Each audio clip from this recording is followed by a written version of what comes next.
really transformational stuff happens in proximity, right? Mm-hmm. Life shared with life. And so to make that affordable, then you find ancillary revenue stream. Welcome to the Business Growth Masterclass, where business growth is made simple. I'm your host, Albert Gillespie. And I'm your co-host, Kellen Ketchersid.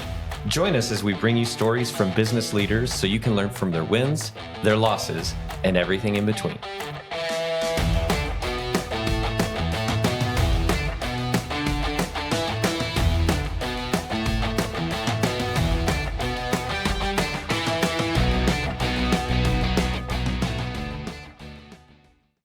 Today's guest is the current president of Lubbock Christian University. Welcome to the podcast, Mr. Scott McDowell. Thank you, Albert. Glad to be here. I am excited to have you. Spoiler alert, I went to LCU, graduated 2010 with a biology degree that I'm really getting a lot of use of today. Tongue in cheek, we teach you how to think, not just to do a job. That's right. That's right. All the durable skills, what we talk about in a minute. That's right. The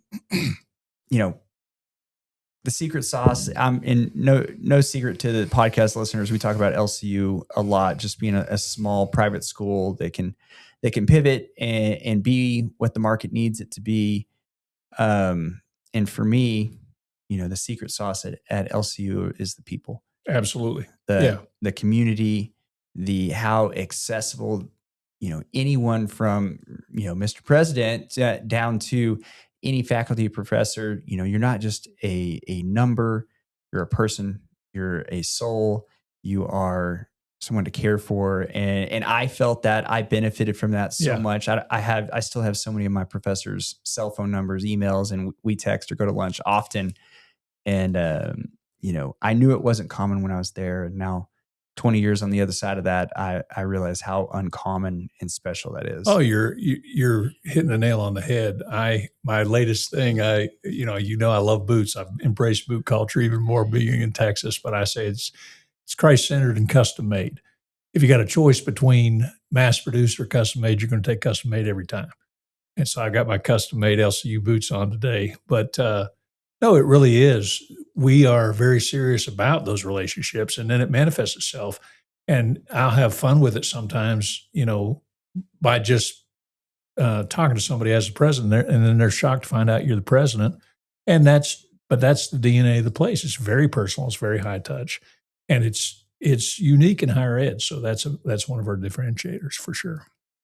Okay, so we both love LCU. Yes. The listeners that aren't familiar with LCU, that maybe don't know what LCU is, or kind of the academic track record that we have, and people we put out. And so what's that spiel you can give to describe to our listeners, paint a picture? Yeah. What is LCU? So Lubbock Christian University has been around since 1957. And so we're about to celebrate our 70th year. Most of higher education in America was Christ-centered to begin with. All the Harvards and Yales and institutions were founded to train ministers. That's the backstory that a lot of people don't know. But as some of those higher-end private schools have become more enamored with just education itself, they've left their Christian roots. Lubbock Christian is very serious about the Christian worldview and embracing the Christian roots. And as a result of that, again, I think our key differentiator is that Christ-centered dimension that says, okay, we believe that every student was created with intentionality and purpose, and our highest ambition is to help a student discover who it is God created them to be. I tell a story all the time about going to a conference when I got back into higher ed. I'd done 5 years to get a master's degree paid for, and then was out doing ministry, and my mentor called me and said, I want you to come back. And so I came back and went to a conference, and I was at the conference, and the woman that was up speaking is about to drop some conventional wisdom. She says, now, of course, we all know. And I'm thinking, I don't know what she's about to say. Everybody else is kind of nodding their heads like they're in on it. And I have no idea what she's going to say. And she says, of course, we all know we don't get to create anything in our enterprise. God has done all the creating.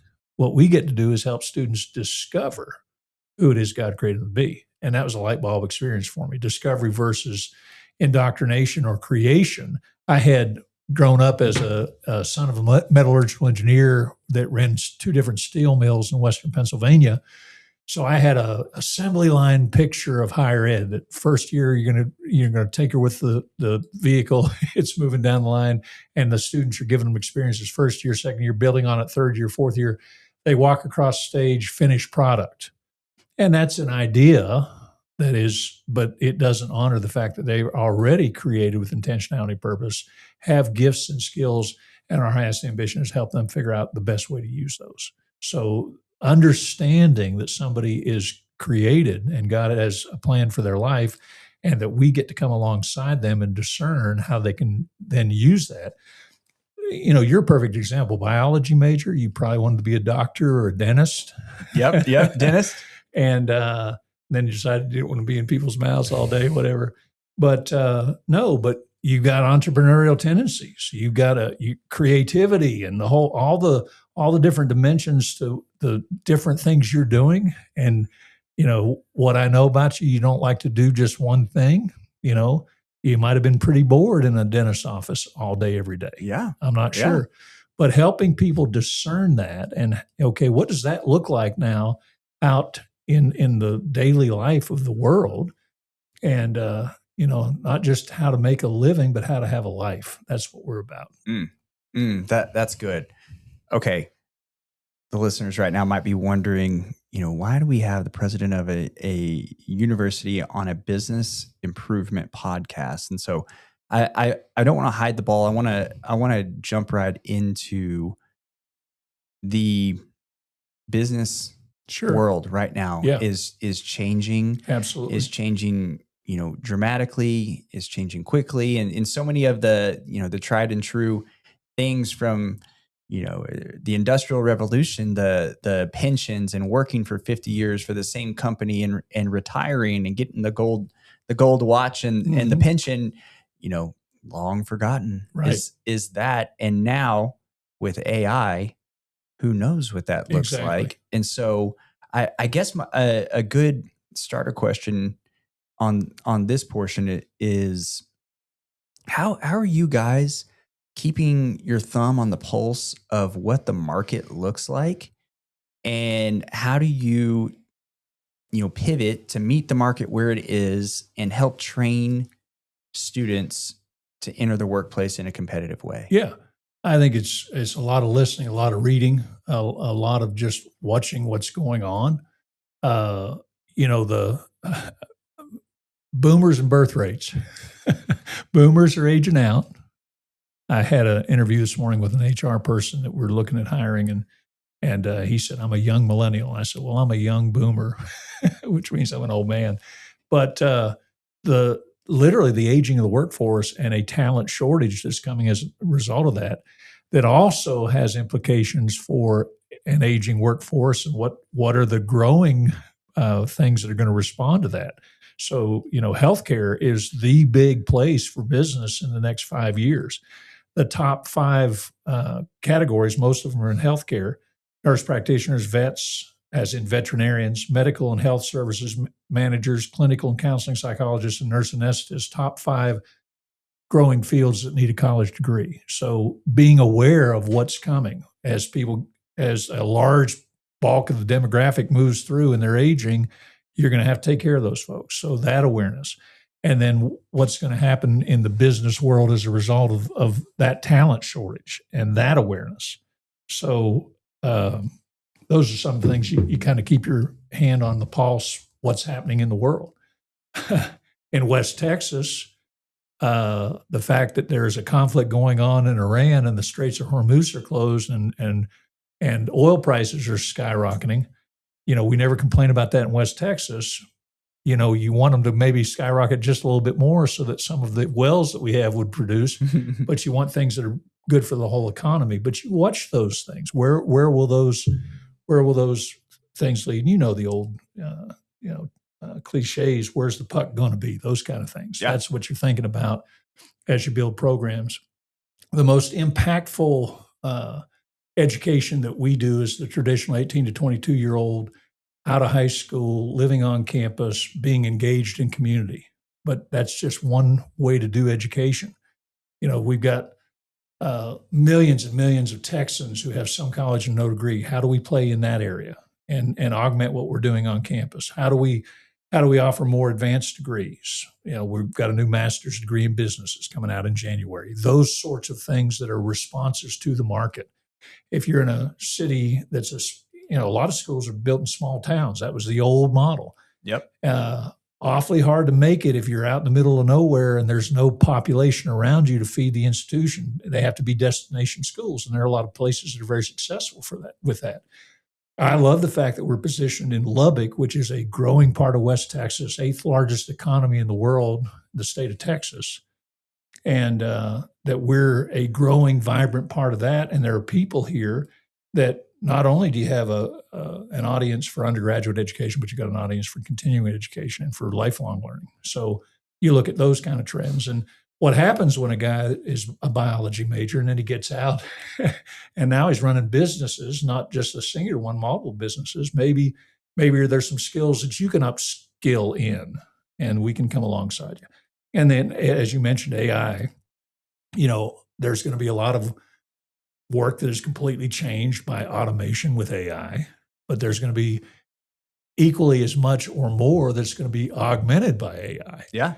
And so, the great line my provost has is AI is not going to take your job. Somebody who knows how to use AI is going to take your job. That's right. Well said. Isn't that a great line? Well said. Yeah. Dr. Kent Gallagher. So we have to not be afraid of embracing technology and making sure that as we graduate students that they're competent in the ethical use of AI, not an unthinking, just unilaterally with no discernment using it, but how can I enhance what I'm doing and augment what I'm doing? And so I think about, again, if you've got a talent shortage and people aging out and more jobs than you have potential employees, look how low the unemployment rate is. Well, what happens if you become much more productive now because you're augmenting your work with AI? Mm-hmm. So that's a light bulb thinking of okay, well, we can address part of the talent shortage by making people more efficient and maybe being more fulfilled in that as well. Great answer. That my head's spinning. I have a couple of different ways I want to go with this, but one of them is the business leaders that are listening to this. How, in your mind, how do the business owners and leaders in the various communities, how do they engage with the local university, the local, small private school, or the local, college or university in their hometown? How would you recommend that they engage with them to benefit their business and benefit their local city? And then how is LCU different in that? Yeah, I think it is just being present, coming to functions, being parts of. We do business as a calling. We'll bring speakers in, and we'll host business leaders and try to give them something that's valuable to them. I think being a part of that, but also being in dialogue. One of the stories I love that really made a splash a number of years ago, and I went back and looked at the citation. It was from 2019, but it really goes back to the 90s when local business leaders in California, Boeing, said to Stanford, okay, we're hiring all kinds of your engineers when they come out, and they are worthless. They don't know what they're doing, and we got to spend another year training them. And Stanford has a pretty high profile. Yeah. So yeah. They listened to Boeing and they kind of reverse engineered the engineering curriculum so that it was what Boeing needed and other workplace people needed. So I think there's a real opportunity for business leaders to collaborate and to say, hey, here's what we really need. I've got a great relationship with Marvin Crosno, who is the founder of Kinetrix, big technology firm in town. And anecdotally, I said, how well they hire a lot of our students. Yeah, but we still got to train them. Well, that's a great conversation for us to have to kind of back out of that and say, okay, what skills do they need that we're perhaps not providing them? Mm. And so I think dialogue with business leaders is a critical component for any institution of higher learning. So what what does the market really need? And we're not just sticking to a curriculum because we've always done it that way. Obviously AI, we're looking hard, and everybody else is too, at, okay, how are we going to implement AI in the classroom? How are we going to use that piece? So that's an easy, low-hanging fruit example. But I think everything is that way. What are we actually teaching? What are the competencies that are needed in business? How do we do a better job of that? So it's dialogue. I love just saying that simply, dialogue. And I, from our own experience, being engaged with LCU, we've had, I think, several interns Yeah. we've had, and just having a dialogue of, what do you guys do? What's kind of the skill set? What does that look like? And just having that conversation led to, like, kids we hired and wound up, taking bigger jobs, outside of our business, and which is great. But for the season they were here, they were rock stars. And, what also was good for us was how they were a culture fit for who we are. They shared our values. Yeah. And they had the skill set to thrive and grow different arms of our business. And so, the business owners and leaders that listen to this, what does that look like in your community? Is it the junior college with the trades? Is it a, whatever university? How can you be engaged in that? And really, we talk about this often at LCU. It is unique that it is so accessible and so relationship driven. But what does that look like if alumni and business owners and the faculty and staff and the students are all incredibly intentional, creating that ecosystem and that community that, well, grows together. And you put your finger on, internships are a critical piece.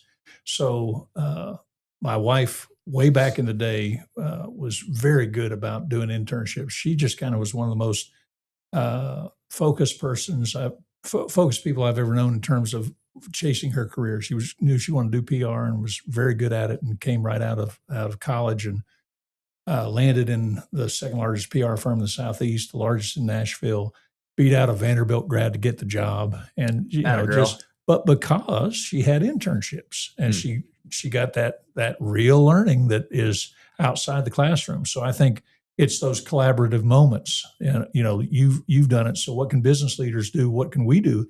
I will tell you, South Plains, Robin Satterwhite out there, Lawrence here at Tech.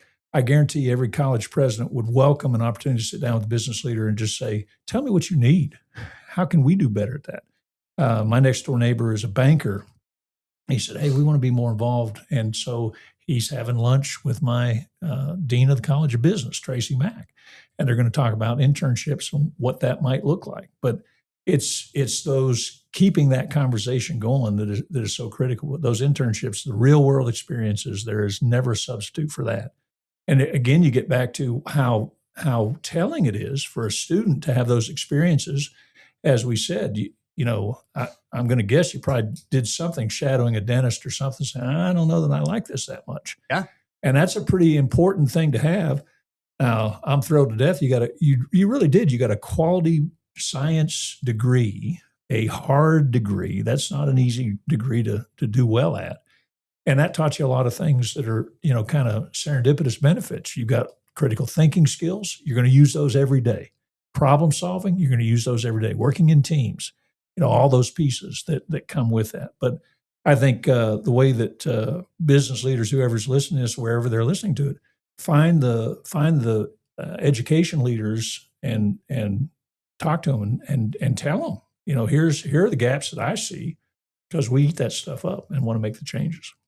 Yeah, and I would add to that, it is also the community that you like. Yes, I learned critical thinking skills and got challenged, got taken behind the woodshed and whooped Right. a little bit, but the community that I was able to connect with and build being at LCU, which treats that, differently than a lot of other schools because it is so accessible to, a guy that not many people in my family or extended family went to college and not well connected, and to be able to come and, within a decade, make the connections, make the people that could help Yeah. help speak on my behalf and Open doors. That's right. Exactly. And that's huge. Okay. We've danced around AI quite a bit. What does education look like 5 years from now? I know you guys are constantly, and everybody's learned every 3 months something dramatically different happens. But like 5 years from now, what does this look like? And I know, look into your crystal ball, but what does education look like 5 years from now with AI and all the things that are changing right now? Well, you're going to adapt or you're going to die. I mean, that's the reality of it. Especially small colleges, 16 to 20 close every year. They're projected to have between 370, I think, and 420 closures in the next decade. That's about 25%. So, golly, isn't that a crazy 25%? Yeah, about 25% of small privates.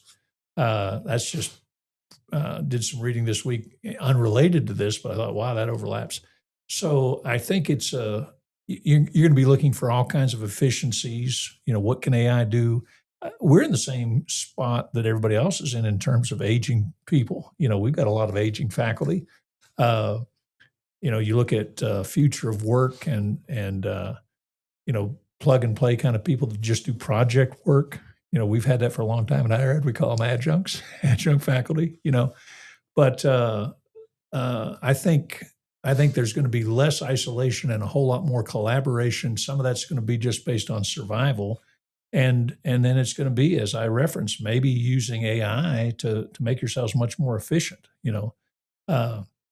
We've got Herculean things that like, financial aid and working through what exactly does a student's financial aid package look like? How much of that can be automated? I think a great deal more can be automated. So, putting the systems together to automate some of those things to make it much more user-friendly for the end user.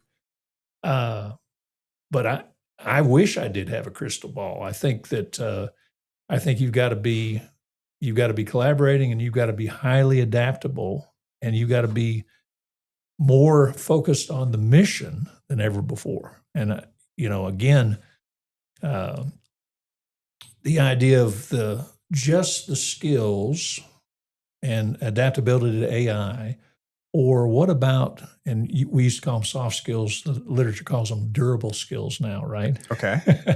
But the ability to adapt, the ability to critically think, the things we talked about that came as part of a biology degree, those are invaluable in the workplace today. And that's transferable whether you're augmenting with AI or you're doing it on your own. You've got to be able to collaborate, solve problems, turn on a dime, keep after it. I mean, I think a big part of what we teach is just the human dimension of keep showing up, have some grit, that sort of thing. So I don't know that I've got a good answer for you what the future is going to be, except that you better be nimble. Yeah. Nimble. That is, I mean, it's ever changing. Every 3 months, it feels like some big leap in different industries are, the other day there was like the first, $1 billion company with one employee, and it's all on the back of that. As I look, you just do that once, it's a pretty good gig. That'd be pretty good. As I'm looking at our work and our industries that we're in, and a lot of commercial real estate is changing a lot. My kids don't know Toys R Us, and the version of Toys R Us that we have now is wildly different because you can get everything on Amazon. And so what does commercial real estate look now? And it's a lot more experiential. It's a lot more outdoor malls that have, different entertainment spaces and things like that. And when I look at universities, I'm like, okay, how can these be experiential? And if kids are there, what is the differentiator from what I can learn on YouTube? Yeah. And I think you hit the nail on the head with those top 5 jobs that are growing.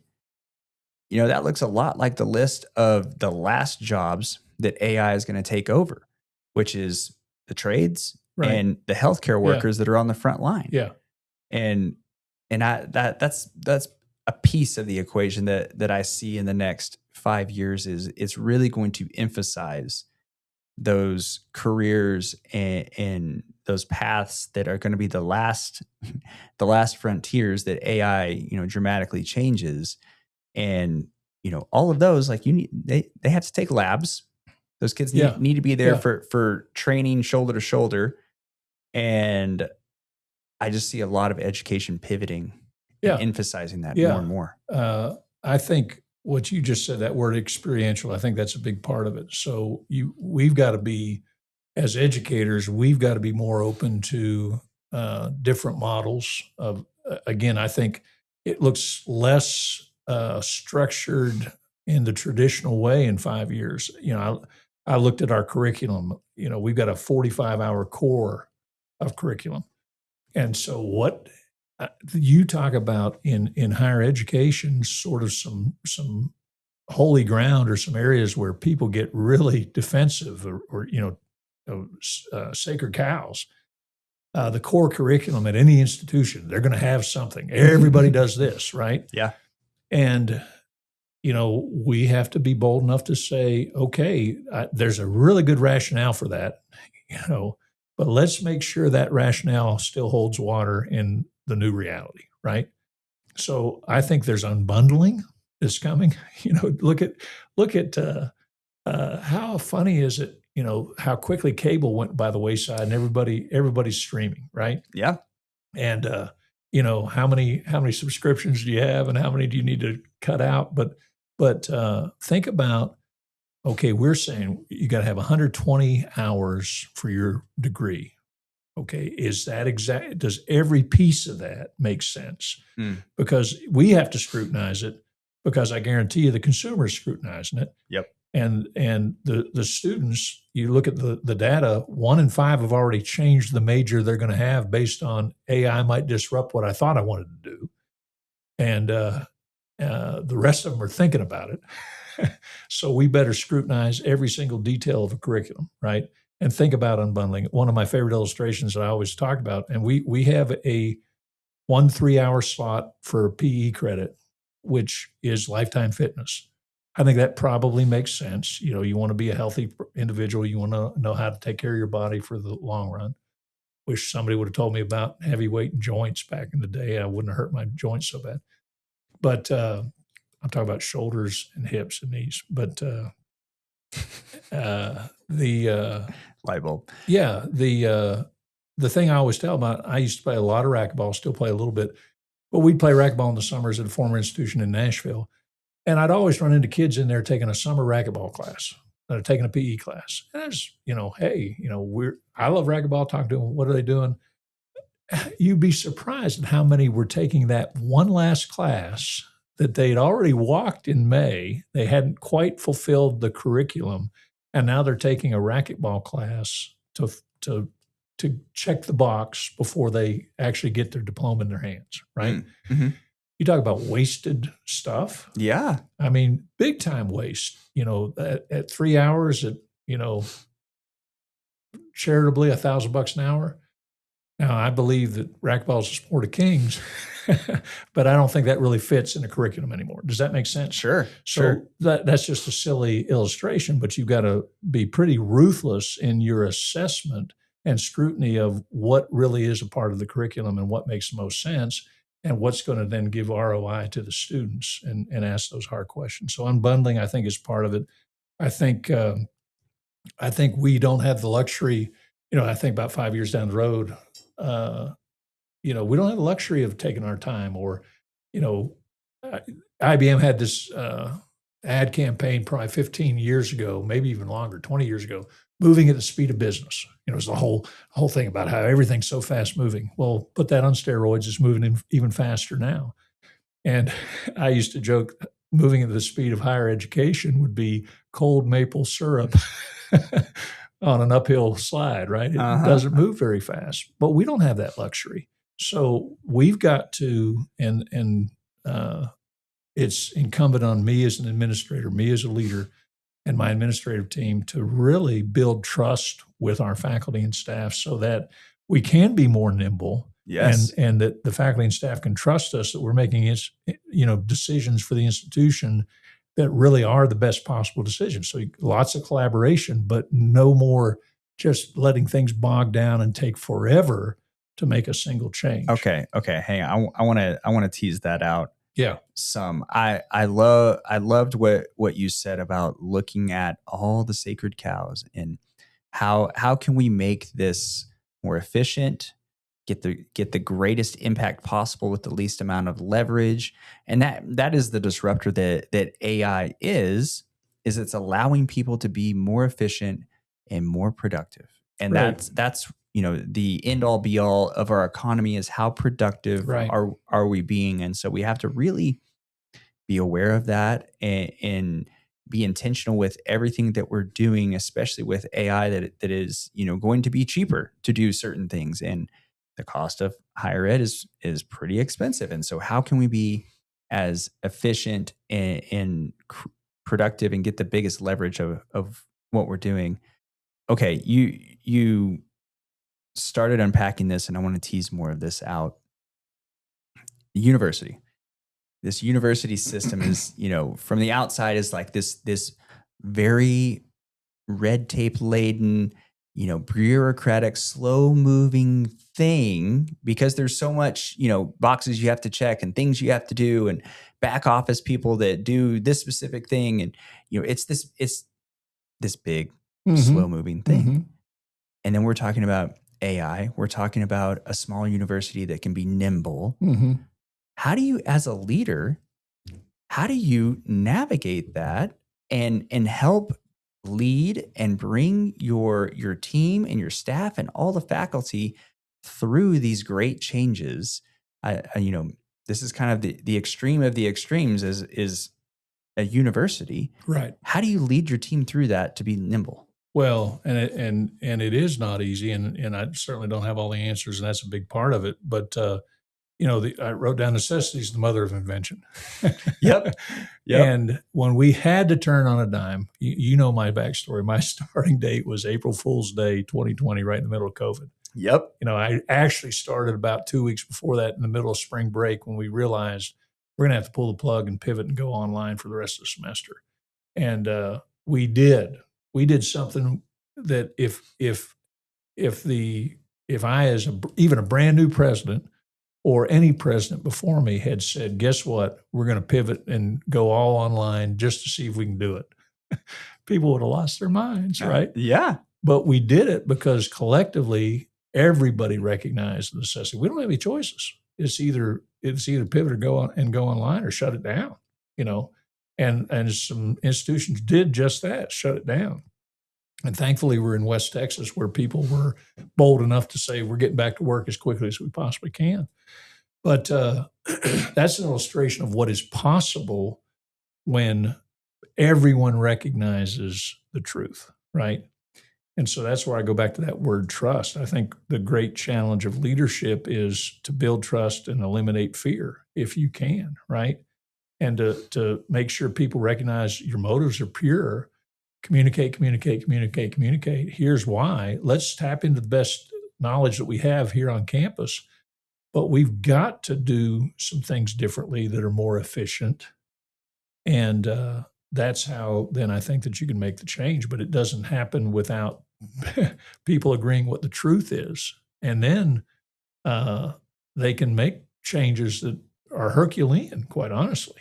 I mean, it was a Herculean task to figure out how to go online instantaneously and then do all the things that we had to do in the middle of the semester. Right. But people saw that there was no other choice. So how do you do that without you don't want to manipulate people at all. But crisis moments bring those things. How do you just communicate clearly enough about, okay, it's always been this way, but some of these models are unsustainable, and that's not trying to be a fear monger. That's trying to diffuse fear and say, here's the truth.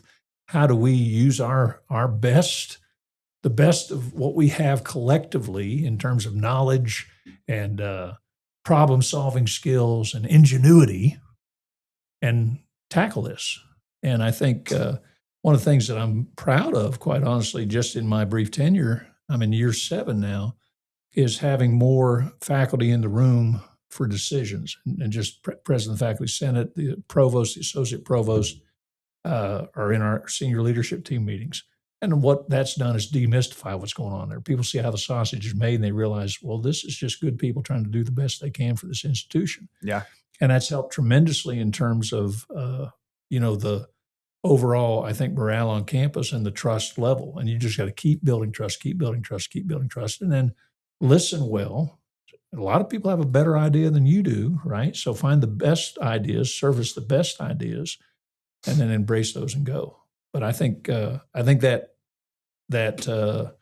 recognizing the truth of no longer having the luxury of dysfunction, if you will, Yeah, man, there's so much good in that. And I think so much, so often, like, you're trying to keep the train on tracks. You don't want to fail. You want everything to go right. But a lot of times when everything goes wrong, you learn so much about, the business model, yourself, your team, your character, your everything, that, the best things come from the hardest times, as painful as they can be. And I love your job as a leader is to, build trust and eliminate fear when you can. That's so good. And I think so often, it's just a lack of communication. Yeah. When people don't know, their minds can wonder and think the worst and go to these crazy extremes that are so far from the truth, that if they just had 5 minutes to sit in a room and listen and get closer, get proximal to the problem. Yeah, my wife, again, PR communication background, but she's got a great line: in the absence of crystal clear communication, people fill in the blanks with the worst case scenario. Isn't that a great line? That's great. In the absence of crystal clear communication, people fill in the blanks with the worst case scenario. Oh my goodness, what's this? You get a doctor call, say, hey, I need to talk to you about your results. Well, is there some bad news? No, they're just trying. There wasn't real clear communication. It'd be better to say, hey, we got your test results back. All is good, but we want to review this with you. Yep. I mean, how much better is that? Yep. But if you don't have crystal clear communication, you fill in the blanks with worst case scenario, and that's where a lot of dysfunction happens in institutions, And I think even with the best people, and that's where I think another differentiator about LCU, one of the good things there is the good people that we have, and we are people of goodwill, and so there is an opportunity to even leverage the ability to trust each other even more. Okay, what is your Scott McDowell's vision for what LCU looks like 5 and 10 years down the road? What does that look like? Well, I think much more solid ground in terms of just being positioned well for the future. I think we've got, you've been part of this. We had just built a brand new residence hall. So we got 172 new beds and they're full, Praise God. That's praise God is right. But we have 806 beds on campus. We just bought an apartment complex that's going to give us 30 and some change more, but we're full. So easy lever of just pulling the, hey, we got empty beds, let's fill them up. That's excess revenue.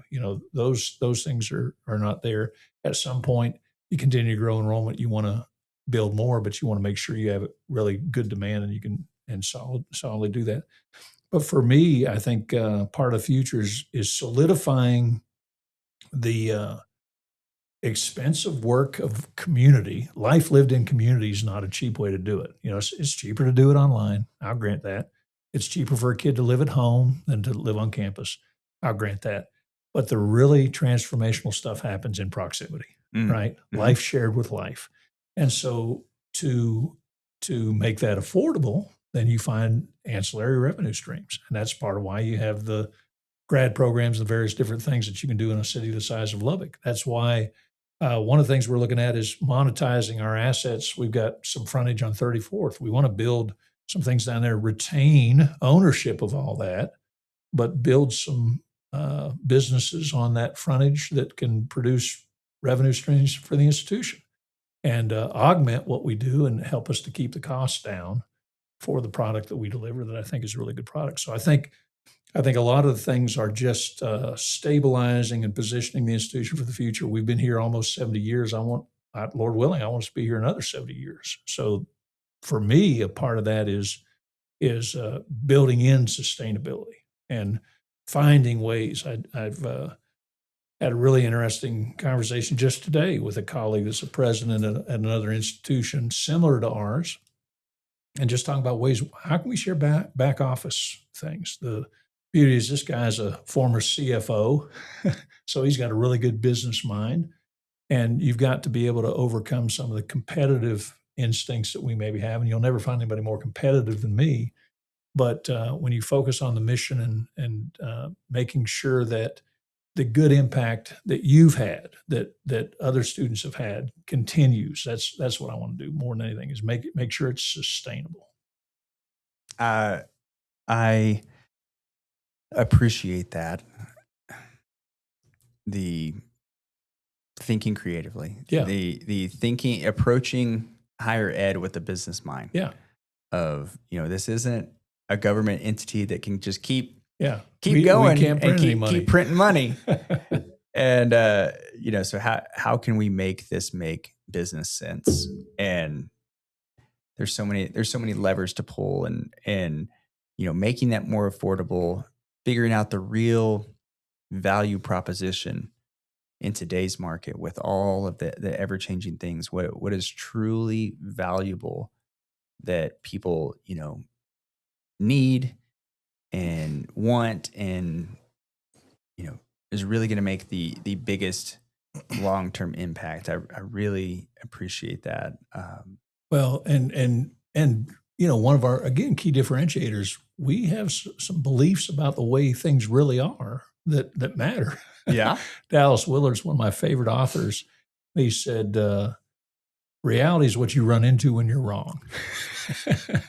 Let that one sink in, And so to be a place that quite honestly believes that there are absolutes in this world, and you're a young entrepreneur, you're a young husband, you're a young father. You care deeply about your children. That's a God-given instinct that I think is one of the most beautiful things that there is, being a father, being a mother. And you learn a lot about life when you find out what it is to truly self-sacrificially love someone, right? I mean, you'd give your life for your kids in a heartbeat. So your most precious possession isn't anything that you possess. It's the relationships you have. Life is all about relationships. And being able to have an institution that understands that, a university that understands that and fosters that. What is more valuable than your child's long-term trajectory for their lives? And so one of the things that we're serious about is being able to look a parent in the eye and say, you send your son or your daughter to Lubbock Christian University, we're not going to indoctrinate them. We're going to try to help them discover their own faith and come to a faith that is completely their own. But we're not going to undermine the values that you spend a lifetime pouring into them. We're going to reinforce those values and help them to own them for themselves. And it's messy. I spent the first part of my career in the student life side of the equation, which is the 90% of the students' time is spent outside the classroom, where lots of hijinks and other things happen. And I can testify to the messiness of the enterprise of growing up in the wonderful years of 18, 22 years old. But to be able to have the trust that you're entrusting your students to a place where you've got mentors and guides that are going to come alongside them and help them understand what really matters in life. That's another key part that differentiates us, and I think makes our place special. Man, what well said. And that's a great way to end. That's a great way to end. Thank you so much for coming and for sharing what LCU is doing, what you guys are striving to do, and what that means for, moms and dads, kids, and the local economy, man. I really appreciate you coming. Thank you, sir. Enjoyed being with you. All right.